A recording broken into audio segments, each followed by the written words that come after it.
A tense standoff has begun on the eastern borders of the European continent.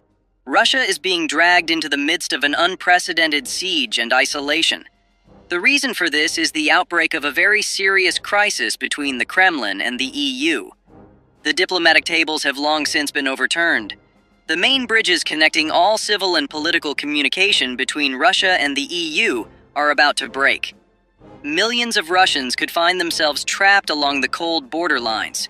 So, what is the real crisis that has backed Russia into such a corner, infuriating Medvedev and Putin, and driving them to threaten Europe with invasion?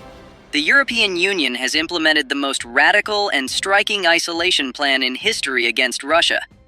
Hundreds of thousands of former and active Russian military personnel are being completely banned from the Schengen area.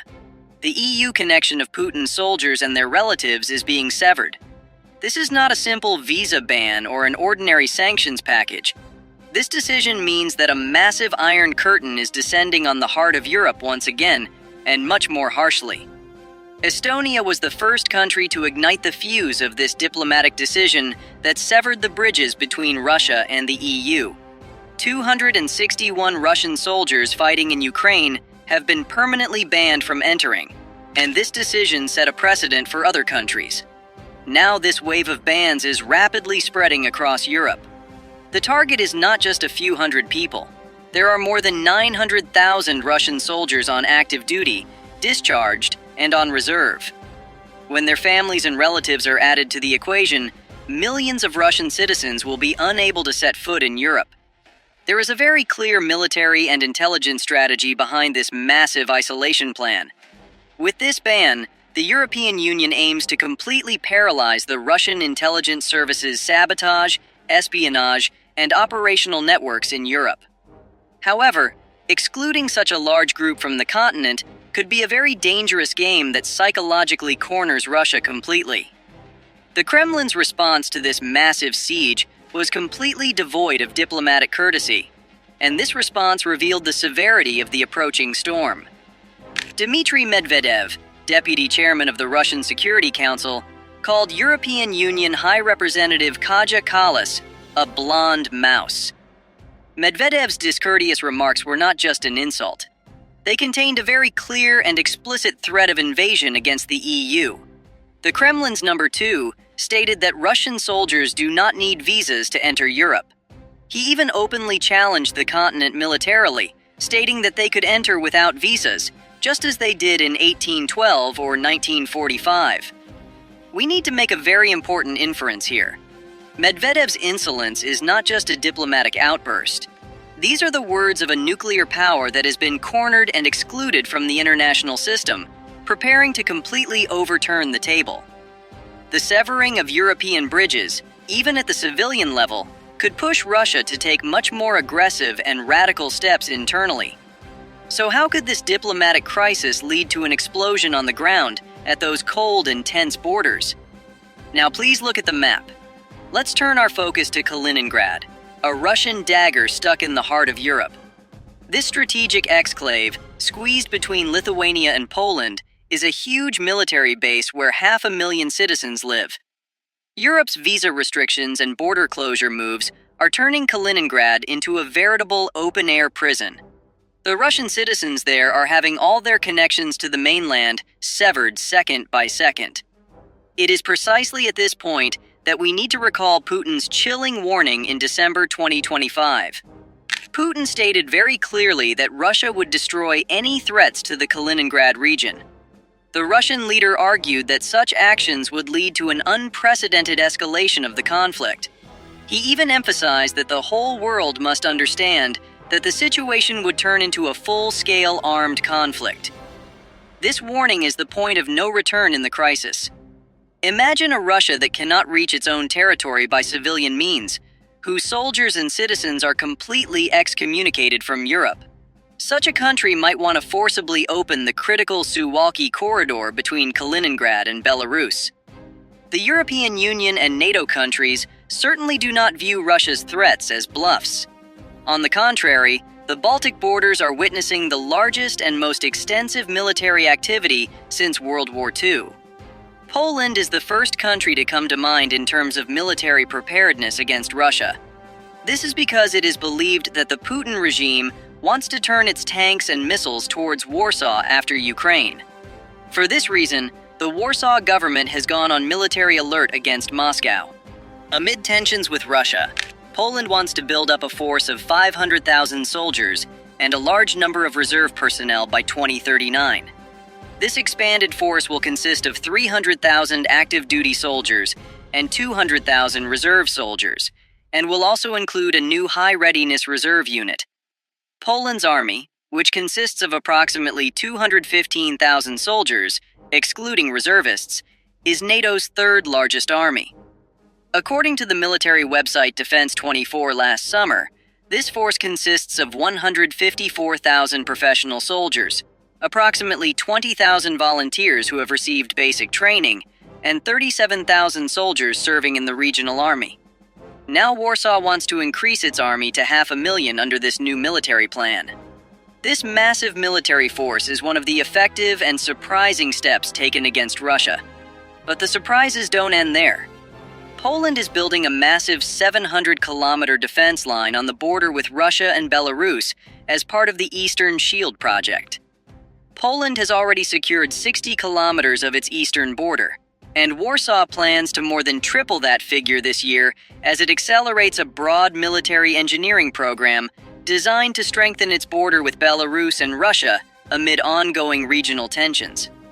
Colonel Marek Petrak of the Polish Armed Forces General Staff told reporters in Warsaw that the Eastern Shield program will rapidly expand in 2026. He added that by the end of the year, more than 200 kilometers of the border, or about 38% of the total length, is expected to be secured through engineering works. The cost of this investment exceeds $2.5 billion. However, this is not an ordinary concrete wall or wire fence. It is a massive death trap equipped with anti-tank trenches and concrete blocks known as dragon's teeth. This type of fortification has only one purpose. Poland aims not to stop a possible armored offensive by Russia from Kaliningrad or Belarus, but to squeeze it into narrow corridors within its own borders and destroy it. In other words, the doctrine of luring the enemy in and destroying it is in play. What is even more frightening for Putin is that Poland has officially withdrawn from the Ottawa Treaty, banning the use of anti-personnel mines. Thanks to the Blitz system introduced by Prime Minister Donald Tusk, Poland will be able to turn its entire eastern border into an impassable minefield in just 48 hours. This detail very clearly summarizes the psychology within Europe. The EU has now set aside universal human rights agreements and peaceful ideals. It is acting purely out of a survival instinct and returning to harsh mind doctrines against the possibility of Putin's invasion. Heading north, we see Estonia, Latvia, and Lithuania building a common barrier with the Baltic Defense Line project. The main goal is to keep the 1,360-kilometer border of the Baltic countries safe from threats, from the mouth of the Neva River to Kaliningrad. Estonia alone is building hundreds of concrete shelters along its border. Lithuania has prepared all bridges for destruction against a possible attack from Kaliningrad and is installing massive anti-tank mines. However, preparations are not limited to land borders. They are also completely closing the continent to Russia from the sky. With the Baltic Drone Wall project, AI-powered autonomous surveillance and destruction systems are being activated along the border. The purpose of this system is very clear. It is to paralyze Russia's cheap, destructive, and dense drone swarm tactic, which has been very successful in Ukraine before it even reaches European borders. And just 100 kilometers behind all these layered defense lines, British Challenger 2 and American Abrams tanks will be kept on standby, engines running. NATO has amassed its heaviest weapons just behind the front lines to provide immediate armored resistance to any potential breach. Approximately 1,250 soldiers are deployed in the Baltics, including the British Royal Tank Regiment. Tank units have been deployed near the Narva Corridor and the Suwalki Corridor, strategically important areas considered potential flashpoints in the event of direct conflict between Russia and Western countries. During the exercises, NATO forces also conducted operations in low temperatures and limited visibility. The positioning of NATO tanks close to Russian territory may send a strong signal to Moscow. So how is Russia positioning itself against this massive wall that Europe is building?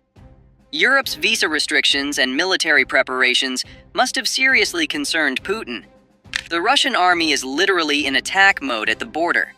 Nearly 30,000 soldiers, hundreds of T-90 tanks, and most importantly, Iskander missiles capable of carrying nuclear warheads are on alert in the Kaliningrad exclave alone. It is claimed that 50,000 soldiers are currently stationed in the Pskov and Karelia regions on the Estonian border, and new corps are being formed to quickly exceed 100,000. We must carefully analyze Russia's military buildup in the region. Vladimir Putin's preparations are definitely not a defensive move. On the contrary, Putin may want to prevent NATO from bringing reinforcements to the region from across the ocean. And this plan may also be the reflection on the ground of an attack plan based on paralyzing the Baltic capitals with a shock offensive within the first 48 hours of the conflict. So, as can be seen, both sides are waiting like a hand grenade with the pin pulled. In addition to visa restrictions, the EU is trying to prevent Putin's possible invasion moves near Russia's borders. The Baltics, in particular, do not want to experience a second shock after Ukraine. The Kremlin, meanwhile, continues to threaten the EU with its military power, unconcerned about the risk of crossing red lines one by one. Now let's focus on where all these buildups, mutual threats, and visa crises will lead us. What scenarios could unfold in this region in the future? If Russia and the European Union engage in a hot conflict along this Baltic fault line, the situation will not remain merely a regional crisis. The global economy, supply chains, and geopolitical map will be shaken to their core and redrawn within hours. At the 0 point of this scenario, there is likely to be a complete and physical severing of supply routes to Kaliningrad. In such a moment of suffocation, Russia could launch an armored breakthrough operation into the Suwalki Corridor under the pretext of rescuing its soldiers and citizens inside. The moment this likely operation begins, NATO's Article 5 will automatically be triggered.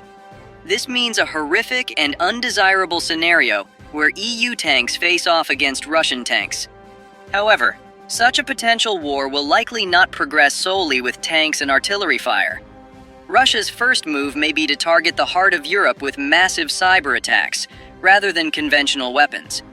Energy infrastructure, communication networks, air traffic control, and banking systems could be the first elements of Putin's treacherous plans. The goal here would likely be to plunge Europe's major metropolises into darkness, blind GPS systems, and completely paralyze supply chains.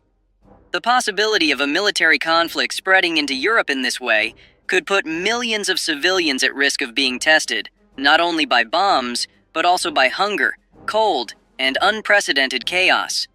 Considering what Putin has done in Ukraine, the possibility of such a risk in Europe is not zero, but rather very high. However, the EU is monitoring, restricting, and taking precautions against Russia's military arteries and resources to prevent such a scenario from occurring. The visa ban, which we mentioned at the beginning of the video, is the diplomatic, not the military, aspect of the EU's measures against Russia. However, Putin may attempt different actions in different locations to overcome the visa ban and the EU's military measures. One of these locations is the Baltic Sea. There is a very strange picture in this region. There is a widespread view in the global media. Many people think that after Sweden and Finland joined NATO, the Baltic Sea has now become a NATO lake. This view is partly correct. The alliance's air and naval presence has indeed strengthened. However, this is also a dangerous illusion.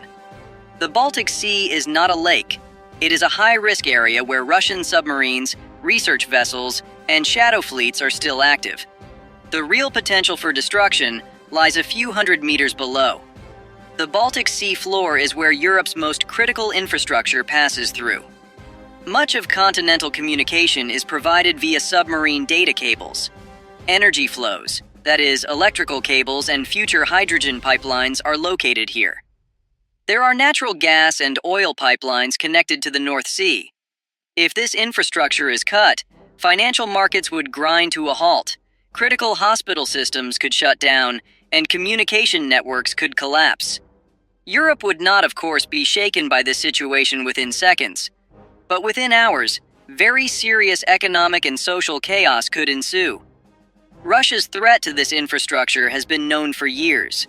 Russian research vessels, such as the Yantar class, have been hovering over cables in the North Sea and Baltic waters for a long time, charting suspicious routes. NATO and intelligence services have been tracking and reporting these movements for years. However, Europe is not sitting idly by. In recent years, serious steps have been taken to protect infrastructure in the Baltic Sea. Finland, Estonia, Latvia, and Lithuania have established a joint maritime surveillance center. Sensors, drones, and a ship information sharing system are in operation. NATO has increased its submarine cable protection task groups, including SNMG-1 and SNMG-2. In addition, new generation underwater sensor networks and acoustic listening systems are being deployed in the region. Security layers are being added to civilian infrastructure such as wind farms. Such measures are critical and necessary to protect the Baltics from potential risky Russian attacks. This is because the countries in the region are aware of the danger. Statements made by Estonian Foreign Minister Margus Tsahkna in 2024 to 2025 clearly highlight this threat. Russia's GPS jamming is not just a technical problem, it is a deliberate hybrid attack. It directly puts our civil aviation and human lives at risk. These words actually describe most of the facts. Similarly, Putin's shadow fleet is also very serious. Russia has sent hundreds of old, uninsured transponder-off oil tankers to the Baltic Sea to circumvent sanctions. These ships are both continuing illegal oil trade and have the capacity to cause a massive ecological disaster in the event of an accident. According to international media reports, Russia has sent more than 400 old, rusty, and internationally uninsured oil tankers to Baltic waters to circumvent sanctions. These massive ghost ships, carrying hundreds of thousands of tons of crude oil, pass through the narrowest and most dangerous straits of the Baltic Sea with their transponders, the devices that determine their location, turned off. These ships are not only establishing a multi-billion-dollar illegal trade network. This shadow fleet also poses an ecological crisis for European shores. A potential accident off the coasts of Denmark and Sweden could literally turn the sea into a death trap. And this situation could affect Europe's multi-billion-euro fishing and tourism industries. Putin's unacceptable strategy at sea is very clear: to consume Europe from within, through civilian-looking crises without declaring an official war. So, is Europe really safe on this chessboard? Will closing borders, building concrete blocks thousands of miles long, and putting hundreds of thousands of soldiers on alert be enough to stop Putin's invisible submarines? The answer is largely no. Because modern warfare is no longer confined to land. As borders close, the seabed and cyber networks are turning into brand new minefields. However, Europe is doing everything it can to counter such threats with massive preparations. Yes, Putin may have created a very risky line on the continent. All border lines, the Baltics, and even Europe as a whole are concerned.